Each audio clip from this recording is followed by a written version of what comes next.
She knew the name of the song my father used to sing to me before I fell asleep. Not a famous song. Not anything she could have looked up. It was something he made up when I was 3. A silly little rhyme about a fox who couldn't find his mittens, and I only knew it existed because my mother mentioned it once when I was 7, on the night she sat me down and explained that my father was gone and wasn't coming back. She said he used to sing it. The way you tell a child something about a dead person so they'll have something small to hold on to. Then she never said it again. The neighbor said the name of that song on a Tuesday afternoon in March, standing in my doorway holding a casserole dish she hadn't been asked to bring. Her name was Sylvia Crane. She had moved in next door to my childhood home 3 weeks before I came back to it. I had come back because my marriage had ended, because I needed somewhere to land that was already paid off, somewhere with no fingerprints of the last 7 years pressed into every surface. My mother, Joyce, had offered me the house while she recovered from hip surgery at her sister's place in Cincinnati. It was supposed to be 3 months. I wasn't sure it would be. I wasn't sure of much. I had been back exactly 22 days when Sylvia appeared at my door. She was 67, maybe 68. Silver hair cut short, blue-framed glasses, the kind of woman who looks like she has always been exactly this age and made peace with it long ago. She said she wanted to welcome me to the neighborhood. She had watched me pull in a few weeks back and had been meaning to stop by. She handed me the casserole, sweet potatoes, she said, and while I was thanking her, she said it. Your father used to call that one the fox song, didn't he? I always thought it was sweet. I didn't respond for a moment. I thought I had misheard her. I'm sorry, I said. What did you just say? She looked at me with something that wasn't quite surprise. The little song he made up. For you. I set the casserole dish down on the hall table very carefully. My name is Audra Wells. I am 34 years old. I have lived my entire life believing my father was dead. His name was Ray Wells. He left my mother when I was 4. That was the story I had always been given, and I had accepted it the way children accept information delivered before they're old enough to interrogate it. He left. Then, when I was 9, my mother sat me down at the kitchen table and told me he had been killed in a car accident outside of Tucson, Arizona. She showed me a newspaper clipping, short, a paragraph and a half, the kind of item a paper runs about a stranger. She said she had only just found out. She was sorry I hadn't been told sooner. I grieved the way 9-year-olds grieve something they don't fully understand. I cried for a few nights. I asked if we could get a dog. We got a dog. Life moved forward the way life does when it has to. I thought about him sometimes over the years, the way you think about someone who disappeared before you were old enough to form real memories of them. I had one photograph. Christmas, when I was 3. He was tall and brown-haired, wearing a flannel shirt, looking at the camera like part of him was already somewhere else. My mother didn't like to talk about him. I learned not to ask. By the time I was in my 20s, I had filed him away the way you file something you've accepted you'll never fully understand. A man who left, a man who died, end of story. I stood in my doorway looking at Sylvia Crane and tried to work out how she could know anything about a song that existed as a single sentence my mother had spoken 25 years ago. How do you know about that? I asked. She held my gaze for 1 second longer than felt natural. Then she smiled, apologetic at the edges, said she must have heard it mentioned somewhere, hoped the casserole was good with a little hot sauce, and walked back to her house. I didn't eat the casserole. I sat at my mother's kitchen table until the room went dark, and I replayed the conversation the way you replay something you need to be certain you didn't misremember. I told myself for about 2 weeks that it was explainable. A small town, people talk. Maybe she had known my father years ago or known someone who had. These things circulate. But then in late March, she said something else. I was pulling weeds out of the front garden when she came out to check her mail. We exchanged the usual pleasantries. She asked how I was settling back in, and then, while sorting through a stack of envelopes, she said, very casually, he used to worry about your asthma, something awful. Said that winter scared him half to death. I had asthma as a child, badly enough that when I was 6, a January flare put me in the hospital for 4 days. My mother knew. My pediatrician knew. The record existed somewhere in a filing cabinet at an office that had probably changed ownership twice since then. There was no casual explanation for how Sylvia Crane knew that. I went inside without finishing the weeding. I opened my phone and started a new note and typed everything she had said both times, with the dates next to each entry. I am not someone who panics. but I am someone who pays attention when attention is what a situation requires. I found a private investigator through a former coworker who had used one during her divorce. His name was Alan Pruitt, based in Columbus, $275 an hour, with a 2-week minimum retainer. I paid it on a card I had kept separate during the settlement process, which was either forward-thinking or a symptom of a marriage that had been over longer than I was willing to admit. Probably both. Alan's first report came back in 10 days. Sylvia Elaine Crane, 68 years old, born in Dayton, Ohio, retired from a career in elementary school administration. 2 adult children, both out of state, widowed in 2019. No criminal record. No connection to my ex-husband's family. No connection to my workplace. No thread I could pull that tied her to any part of my recent life. His second report arrived 2 weeks later. It was 11 pages, and I read it standing at the kitchen counter because I couldn't make myself sit down. Sylvia Elaine Crane, J. Sylvia Elaine Wells, had taken her husband's last name when she married in 1983. Her maiden name was Wells. She was my father's younger sister. I put the report down on the counter. I walked to the back door and stood on the porch for a while, looking at the yard, the bird feeder and the same maple tree where it had always been, unchanged for 30 years, and I tried to understand what that meant and what it meant on top of that. I requested a third report immediately. It cost another $1,400. I would have paid more. Raymond Allen Wells had not died in a car accident outside of Tucson, Arizona in 1999. Raymond Allen Wells was 71 years old and currently lived in Scottsdale, Arizona, where he had resided for the past 26 years. He was retired from a career in civil engineering. He had never remarried. He had no other children. He was alive. I sat in the living room with the lights off for 3 hours. I'm not being dramatic when I say I didn't move. The sun went down and I didn't get up to turn on a lamp. I just sat in the dark with a printout that told me my father was alive and had a home address and had been alive for the entirety of my life, including the years after I had grieved him. My mother had shown me a newspaper clipping. She had said the words out loud. She had sat at this same kitchen table, this exact table with the same water ring near the left edge that has been there since I was 10, and she had looked at me and told me my father was dead. I did not call her that night. I have learned, the hard way and more than once, that confronting the truth before you have its full shape in your hands is the fastest way to receive half of it.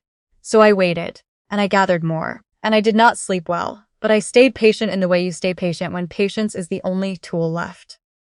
It took another 3 weeks and $900 more in investigator fees and 1 phone call to a retired county clerk who was willing to read me a summary without asking too many questions about why I was asking. When I was 4 years old, my mother filed a civil protective order against my father. The filing cited a pattern of verbal conflict and one specific incident that, from the clerk's neutral summary, sounded less like a threat and more like a bad night at the end of a bad year. The order was granted. My father, working with a court-appointed attorney he could barely afford, did not contest it. He left the county. Within a year, he was out of the state. He paid child support through a third-party disbursement service for 6 years. Then, when I was 10, those payments stopped. Which was 1 year after my mother had told me he was dead. Sylvia, Alan eventually pieced together, had stayed in Ohio, had kept quiet, careful track of my life the way you track something you cannot approach directly.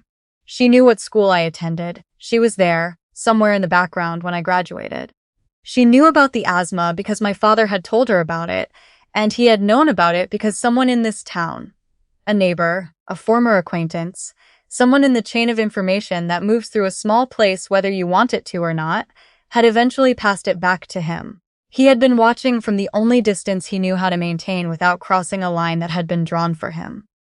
When she heard I was coming back to the house, Sylvia bought the property next door.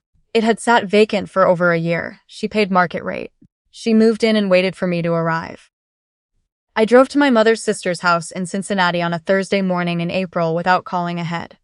My mother answered the door in her robe, and I could see in her expression the exact moment she understood this was not a visit.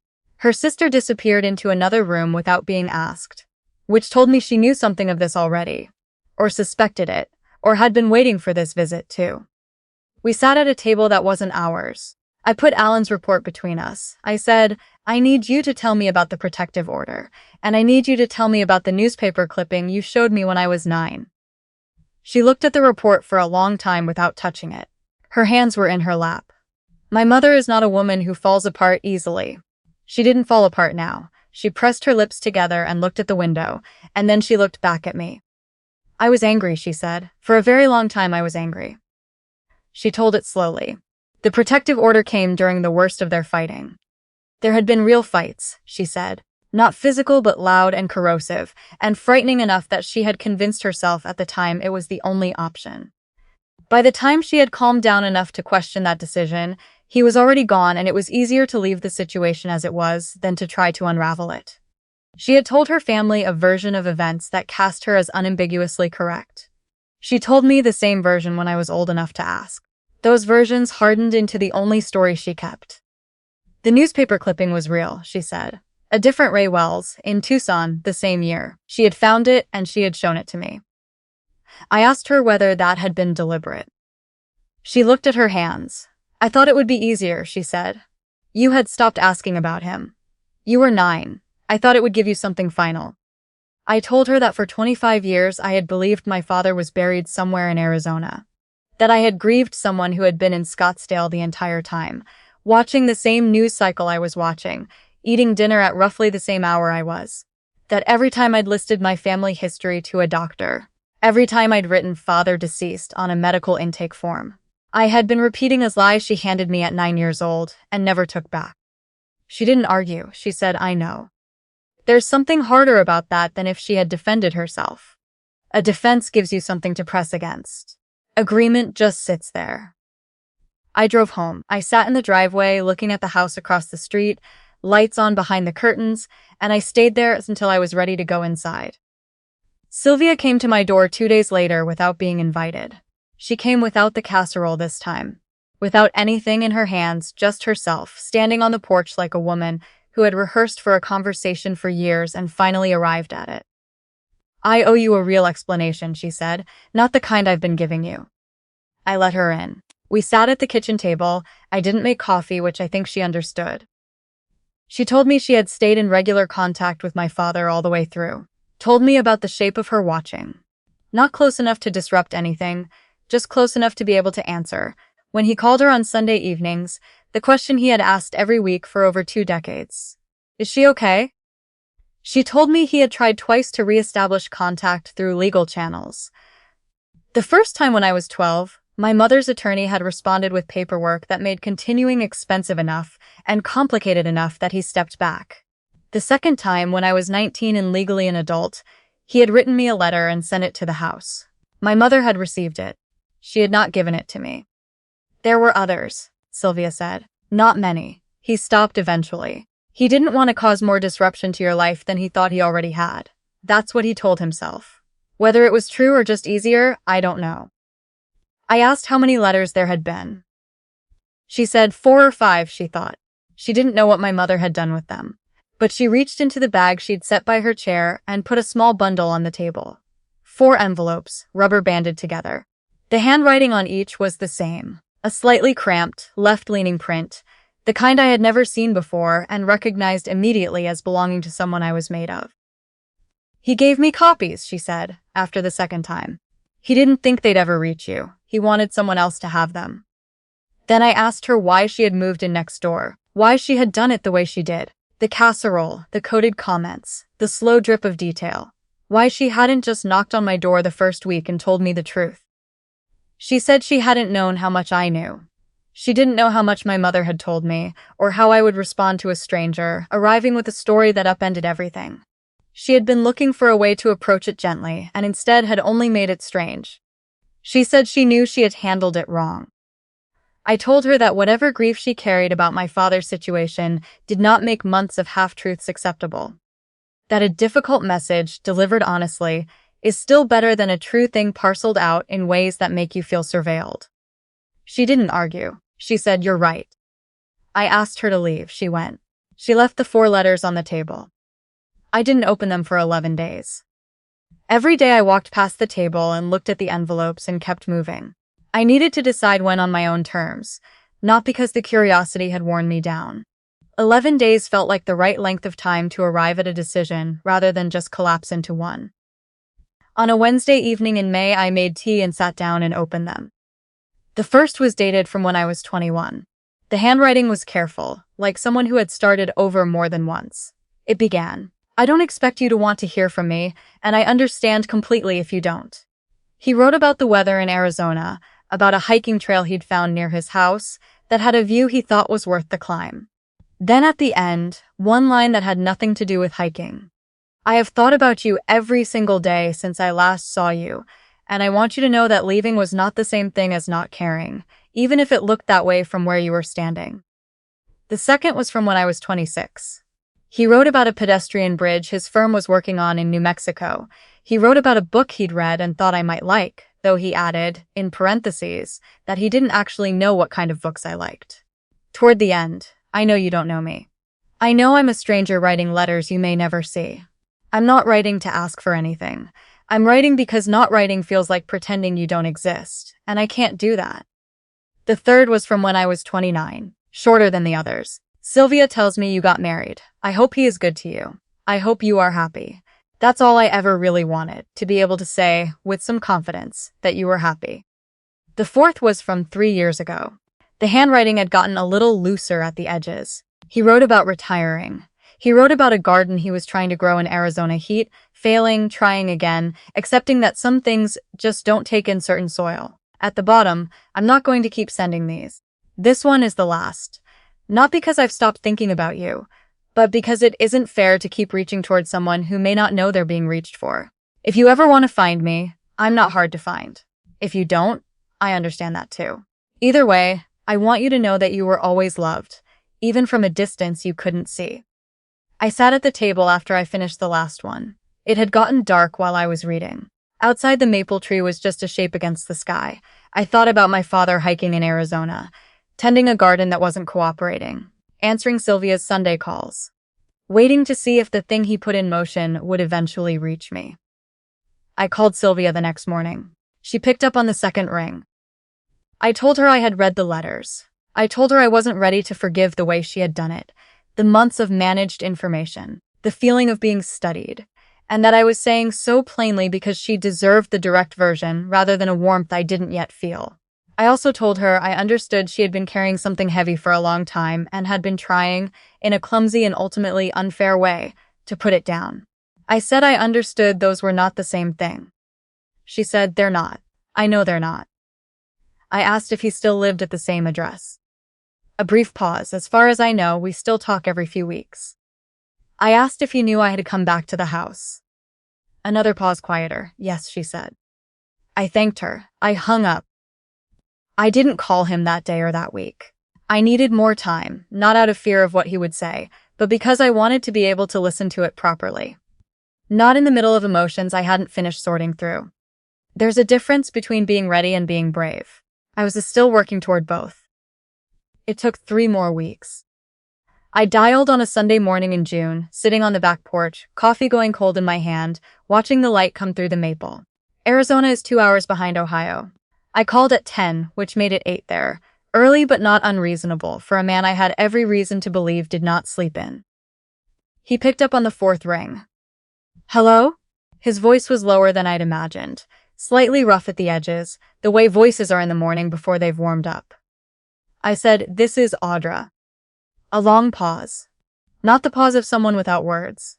The pause of someone who has been waiting for something for a very long time and needs a moment to confirm it's actually arrived before they speak. "I know," he said. "I know who this is." We talked for nearly 2 hours that first call. I asked questions. He answered them. He was careful the way I was careful, not overperforming emotion, not rushing to fill silence with something easier than the truth.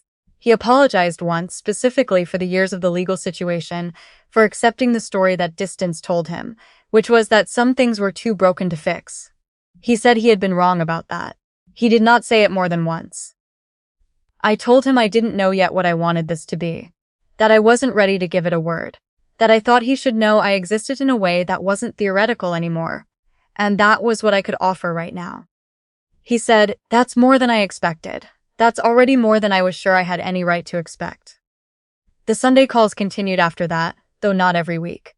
Some weeks I wasn't ready and I said so, and he said he understood, and I believed him. Some calls were 20 minutes, some were closer to 3 hours. He told me more about the bridge in New Mexico. He told me about the garden, how he had eventually stopped fighting the soil and started planting what actually belonged in Arizona, and how much better that had gone. I thought about that for a long time after he said it. Last month, I walked across to Sylvia's house and knocked on her door and asked if I could come in for coffee. She looked at me with an expression that was trying not to be hopeful and not quite succeeding. I told her I wasn't there to pretend. The past several months were something other than what they were. I also told her I wasn't there to let those months be the only thing between us. She made coffee. We sat at her kitchen table, not mine. She talked about my father as a boy, the house they grew up in Dayton, what he was like at 12, at 17, the kind of details you can't find in any report. She talked for almost 2 hours, and I listened to most of it without interrupting. That was what I needed to do. When I left, she walked me to the door, and before I stepped off the porch, she said, "He talks about you like you've always been in his life. Like the distance was just geography." I didn't have anything to say to that. I stood on her porch in the evening air and thought about all those years that had existed before this moment without me knowing they were there. Running alongside the life I thought I was living. Parallel and invisible. Then I said goodnight and drove back to the house, where my mother had once handed me a newspaper clipping about a stranger and told me it was the end of a story that had, in fact, never ended at all. A photograph arrived in the mail the following week. Sylvia had sent it with no note. It was faded the way pictures from the mid-90s get, colors slightly soft at the edges. My father, younger than I had ever seen him, sitting on the steps of an unfamiliar house. He was looking down at a small child on the step below him. A little girl with dark hair bent over something in her hands, concentrating on it completely, whatever it was. The little girl was me. I don't know what I was looking at. I don't know what was said just before or just after. There is a great deal I will never know, and I have decided to make peace with that, not all at once, but gradually, the way you make peace with things that are too large to hold in a single moment. I put the photograph on the windowsill, above the kitchen sink, where the morning light hits it first. Some days I look at it when I'm washing dishes. Some days I don't think about it at all. But I haven't taken it down.